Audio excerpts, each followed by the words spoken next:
The Abbey. In a dormant mansion there is a man who sleeps within the cellars, who is said to be quite handsome. However, this is only after you trim away the long hair, the fact he has no shoes to wear, and he is seen as someone that doesn't care. The only thing that redeems him is the very thing that keeps him sane. This takes the shape of a small fountain out in the main courtyard that he tends to day by day. In the morning, he will awake and scrounge through the large pantry for anything that can be used as bait. For behind the mansion, there is a lake, and in it swim a range of exotic fish, with such colors that vary from plain to ornate. With bags of crumbs in his bare hands, he will stand in the lake and swipe at the water to add to his collection of scaled friends. As fast as his feet can carry him, he runs over to the fountain and gently places them in. To avoid placing them in too much trauma, he regularly feeds the fish and changes the water. A swirling soup of colors that flounder and flourish in his makeshift sanctuary are his only company, other than those that sleep in the nearby cemetery. Using the remaining scraps, he rations them out and stores them away from the rats. Any way he can avoid walking into town in the dead of night to steal a loaf of bread, rather than spend his night in the safety of the manor before daylight.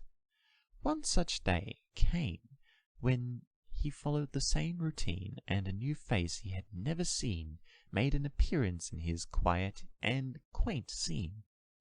"Excuse me, do you live here?" The man froze as the young woman appeared. "What is it to you? This is my home. Go find one of your own." He groaned and growled as he held onto the sides of his beloved fountain as if she could remove it from the ground. "Please, I don't mean to intrude or to be rude. I wanted to ask someone about this fountain, and it looks like that someone is you." The man slowly released his grip as the woman put her reading glasses on and stood with her hands on her hips. Her examination was thorough, and her explanations only came out as hushed murmurs and mutters. Words like 18th century and Gothic influence both astonished and confused the simple gent. When you are done, can you go? I have fish to feed and stuff to do, you know." The man tamed his tone, but would far much prefer if he was alone. "If you wouldn't mind, could you tell me more about how this came to be in this home? The great Count of York used to reside In this abbey, I know. I have seen him," the man interrupted. "You know the Count of York?" the woman quizzed. "Knew him. He was my boss, and I was his lackey for years." "What did you do?" she wondered. "Cleared his gardens and cleaned the chimneys in every room. There wasn't much I didn't do, with the exception of preparing his food," the man admitted. "That's interesting, 'cause the papers said that he and all his relations died after they consumed something that was considered by history as the York death dish," she concluded. "Yeah, they all ate a whole plate of each exotic fish. They are not poisonous to touch and don't secrete venom.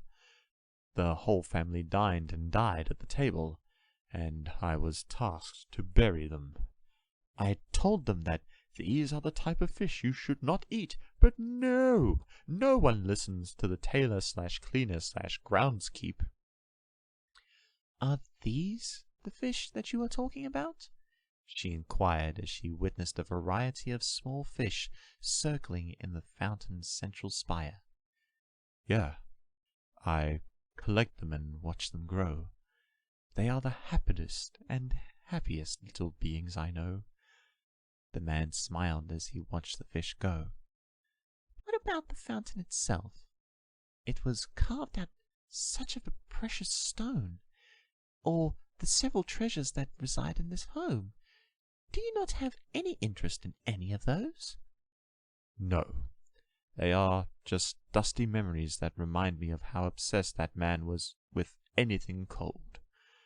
I find relief and beauty in the elegance that breathes.